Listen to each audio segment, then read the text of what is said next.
एक मेरे पास एक बच्चे का मैसेज था। वो मैसेज क्या था मैं आपको बताता हूं। मैंने पढ़ा बट रिप्लाई नहीं दिया उसके मैसेज का।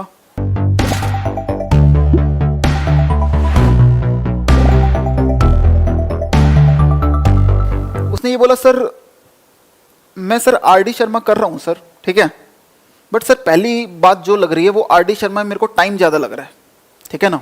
मेरे को ऐसा लगता है कि पूरा दिन ही मेरा आरडी शर्मा करने में निकल जाता है। पहला पॉइंट उसका ये था। और दूसरा पॉइंट ये था, सर मैं जब आरडी शर्मा के क्वेश्चन करता हूँ सर, ठीक है, मेरे को सारा समझ में आ रहा है, आप समझा रहे हो, सारी चीज़ें समझ में आ जाती हैं। जब मैं खुद करता हूँ सर मेरी सिली मिस्टेक होती है सर, और उसकी वजह से मेरा पूरा पेज जो होता है वो बेकार चला जाता है। क्यों? क्योंकि बीच में कोई ना कोई मिस्टेक हो गई और पूरा क्वेश्चन गलत हो गया। ये दो मेजर कंसर्न उस बच्चे के थे। और तीसरा कंसर्न ये था कि सर अगर मैं आरडी शर्मा से पूरे दिन करता हूँ तो बाकी सब्जेक्ट पे मेरा इंपैक्ट पड़ रहा है, तो सर मैं कैसे मैनेज करूँ इस चीज़ को। ठीक है बच्चों, पहली चीज़ तो आप लोग ये सीखो, क्या? Time management. आपको टाइम मैनेजमेंट के बारे में पता होना चाहिए, ठीक है। अब ऐसा तो है नहीं कि अपन डेली इतना होमवर्क देते हैं कि यार आपको 8 घंटे खाली मैथ करने में लग गया, ऐसा तो नहीं है। अगर आपको लग रहा है ऐसा तो बच्चों आप कोई गलत स्ट्रेटेजी अपना रहे हैं। अगर आपको 10 से 12 क्वेश्चन करने में ही 6 घंटे 5 घंटे लग जा रहे हैं, इसका मतलब भाई आप गलत बात पर चले हुए हैं। आपको स्ट्रेटेजी चेंज करनी पड़ेगी, आपको मेरे को फोन कॉल करना ही पड़ेगा अगर ऐसा हो रहा है, ठीक है। तो मैं भी समझूं यार ऐसा क्यों हो रहा है, ठीक है। दूसरी बात भाई, अपना एक टाइम टेबल मैनेज करो। आपको ये पता होना चाहिए यार मैथ वाले सर ना डेली के 10 क्वेश्चन देते हैं, 6 क्वेश्चन देते हैं, और इन क्वेश्चंस में मैक्सिमम मेरे को 1 घंटा लगाना है, इससे ज्यादा नहीं लगाना। अगर आप अपने टाइम को ही बाउंड कर दोगे ना 1 घंटे में, तो यार उससे बाहर क्यों जाएगा टाइम। आपके दिमाग में ही अगर सेट होगा यार ये सारे क्वेश्चन जो है ना ये 3 से 4 के बीच में या सुबह 1 घंटे मेरे को करने ही करने हैं, राइट। अगर आप अपने माइंड में ही ये लेके चलोगे यार कि I have plenty of time, मेरे पास तो बहुत सारा टाइम पड़ा है यार, आराम आराम से करते हैं, तो भाई होमवर्क को 5 घंटे लेके बैठे रहना, 5 घंटे में भी खत्म नहीं होगा। कहानी समझ में आ रही है? तो बच्चों आपको एक टाइम टेबल रखना पड़ेगा कि यार फिजिक्स को मेरे को डेली इतना टाइम देना है, बायो को इतना देना है, केमिस्ट्री को इतना देना है, और मैथमेटिक्स को इतना टाइम देना है। ये आपको फिक्स करना पड़ेगा। अगर आपके दिमाग में ये टाइम टेबल सेट हो गया ना बच्चों, अगर मैं 10 के 20 क्वेश्चन भी दे दूं ना तो आप खुद से ही कोशिश करोगे उस 1 घंटे में खत्म हो जाए। तो ये मेंटेलिटी बहुत जरूरी है भाई।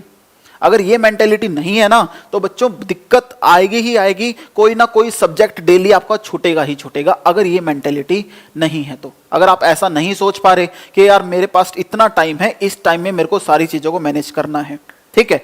दूसरी बात क्या, अब वो बच्चा बोल रहा सर मेरी सिली मिस्टेक होती है सर। अब बच्चे ये बता मुझे, जो आरडी शर्मा सोल्व कराई जाती है ना, आरडी शर्मा का मेन पर्पज ये है, अगर आप देख पाते हो आरडी शर्मा के अंदर एक टाइप के ही बहुत सारे क्वेश्चन होते हैं। आरडी शर्मा के अंदर एक टाइप के ही बहुत सारे क्वेश्चन होते हैं। ऐसा क्यों किया भाई उसने इतनी मोटी बुक क्यों तैयार करी? उसका दिमाग थोड़ी खराब था। उसने ये इतनी मोटी बुक तैयार क्यों करी है? क्या कारण है उस चीज का? भाई वो आपकी मैक्सिमम प्रैक्टिस करवाना चाहता है। और वो मैक्सिमम प्रैक्टिस क्यों करवाना चाहता है? आप जो सिली मिस्टेक कर रहे हैं ना वो चीज आपकी प्रैक्टिस से दूर होगी। करने को तो वो इसमें मान लिया टोटल 1000 क्वेश्चन है इसके अंदर, करने को तो 500 क्वेश्चन भी कर सकता था। 500 क्वेश्चन में ये आधी बुक हो जाती और आपको भी अच्छा लगता उस चीज में। इतने सारे क्वेश्चन क्यों डाले गए बच्चों? इतने सारे क्वेश्चन इसीलिए डाले गए कि आपकी ज्यादा से ज्यादा प्रैक्टिस हो। प्रैक्टिस होगी तो गलती होगी, सिली मिस्टेक होगी, और उन्हीं से तो सीखोगे। मान लिया आज सिली मिस्टेक हो रही है, कल हो रही है, परसों थोड़ी रिपीट होगी, टाइम तो लगेगा ना बच्चों। तो अगर आप सिली मिस्टेक बार बार करोगे तो बच्चों ये बताओ बार बार से सीख भी तो रहे हो। मान लिया कहीं पर आपने एक गलती करी, दोबारा आप वो क्वेश्चन करोगे ना, आपके दिमाग में वो गलती रिवाइंड होगी। अगर आप दोबारा वो गलती करोगे तो दिमाग में वो गलती रिवाइंड होगी, यार वहां पर ये गलती कर दी थी, अब ये गलती नहीं करनी है। और गलती से ही इंसान सीखता है।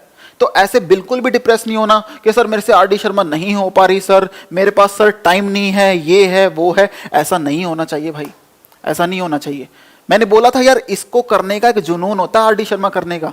और जो कहता है ना थोड़े से इंटेलिजेंट बच्चे होते हैं या मैथ्स की तरफ जिनका झुकाव होता है ना, उनको तो आरडी शर्मा बुक बहुत ही पसंद आती है भाई। मेरे को खुद पर्सनली पसंद थी, मेरा मैथ्स में इंटरेस्ट था, मेरे को खुद पर्सनली पसंद थी कि यार इस बुक को करने के बाद सेटिस्फेक्शन मिलता है यार कि हाँ कुछ किया है। यार अगर मैं पोलिनोमियल पढ़ रहा हूं ना, जब मैंने इससे पोलिनोमियल के क्वेश्चन लगाए तो मुझे लगा यार पोलिनोमियल हाँ वाकई में कोई चीज है। अब जैसे एनसीईआरटी में मान लिया आपने 10 से 15 क्वेश्चन करके खुश हो गए, यार उसका कोई फायदा थोड़ी है। वो आपने पेपर पास करने के लिए चीजें कर ली, यार आपने उस चैप्टर से क्या समझा, डिटेलिंग क्या थी, किस लेवल के क्वेश्चन बन सकते हैं, वो आपको इसी बुक से पता लगेंगी भाई। राइट ऐसे मत समझो कि हम चीजें कम पढ़ लें और उससे हम इतना समझ जाएं। भाई मैथ्स में प्रैक्टिस बहुत जरूरी है, खाली 10 क्वेश्चन करने से किसी चैप्टर की बात नहीं बनती। आप तो ये सोचा करो मैक्सिमम से मैक्सिमम क्वेश्चन हमें मिले। राइट यार आरडी शर्मा अगर मेरी फिनिश हो जाए ना, अगर आरडी शर्मा मेरी फिनिश हो जाए उसके बाद भी मेरे पास कोई बुक हो जिसमें से मैं प्रैक्टिस कर पाऊं, ऐसी सोच रखकर चलना है। और बच्चों अगर मैथ्स के फील्ड में आगे बढ़ना है, अगर आपको क्वांटिटेटिव एप्टीट्यूड के फील्ड में आगे बढ़ना है, आपको 11 12 के अंदर इंजीनियरिंग साइड जाना है या मैथ्स की कोई भी स्ट्रीम आपको चूज करनी है, तो बच्चों आपको इस बुक में अपना इंटरेस्ट बनाना पड़ेगा। इससे भागकर आप कहीं नहीं जा सकते, ठीक है। और मैंने तो आपको स्टार्टिंग के लेक्चर वाले दिन एक बात बोली थी क्या, कि अगर आपने आरडी शर्मा कर ली, एनसीईआरटी तो आपके लिए बिल्कुल हलवा है, उसका हर एक क्वेश्चन आप बना लेते होगे, हाँ के ना चैट बॉक्स में लिख भी दो, बना लेते होगे ना, हाँ के ना चैट बॉक्स में लिख दो फटाफट से।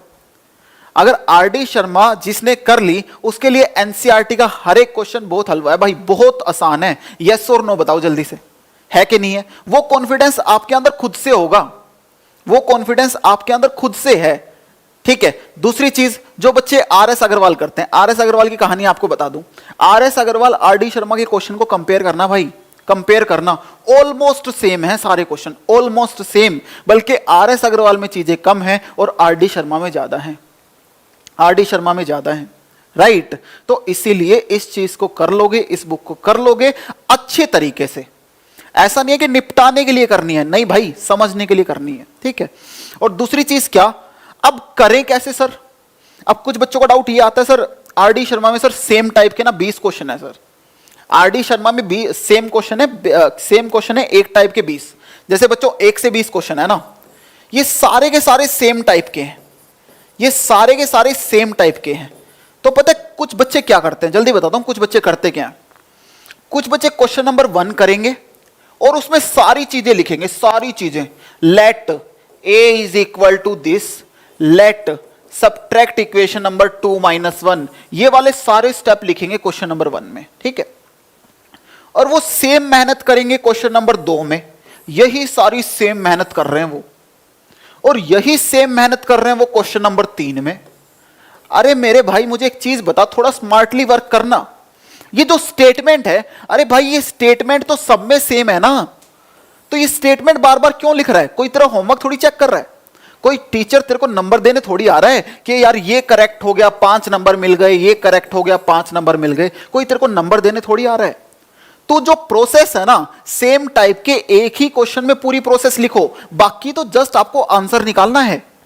जो बाकी के आगे वाले क्वेश्चन हैं उसमें तो जस्ट आपको शॉर्ट में सॉल्यूशन लिखना है, शॉर्ट में सॉल्यूशन, एसएमएस, शॉर्ट में सॉल्यूशन। बाकी के सारे क्वेश्चंस के अंदर पहला जो क्वेश्चन होगा उसमें ही पूरी स्टेटमेंट लिखो, बस कि आपको यह समझ में आ जाए कि यार कहीं पर भी बोर्ड एग्जाम में ये क्वेश्चन आता है तो मेरे को ये सारी स्टेटमेंट लिखनी है, ठीक है। बट आगे वाले जितने भी क्वेश्चन है उसमें बच्चों आपको जस्ट सॉल्यूशन लिखना है। अगर आप ये चीज नहीं कर रहे ना, आपको दिक्कत आएगी ही आएगी, क्योंकि क्वेश्चन ही इतने सारे हैं। अगर हर एक क्वेश्चन में मैं सारी स्टेटमेंट लिखता जाऊंगा तो भाई भूल जाओ, ऐसे नहीं होती आरडी शर्मा बुक भाई, ठीक है। जो बच्चे कर रहे होंगे, आपके सीनियर होंगे, आपके भाई बहन होंगे, उनसे पूछ लेना भाई, ठीक है। Done everyone. तो बच्चों इस प्रोसेस को फॉलो करते हुए ही आपको बुक को सोल्व करते हुए चलना है, राइट। आई होप आपके अब बहुत सारे डाउट क्लियर हो चुके होंगे।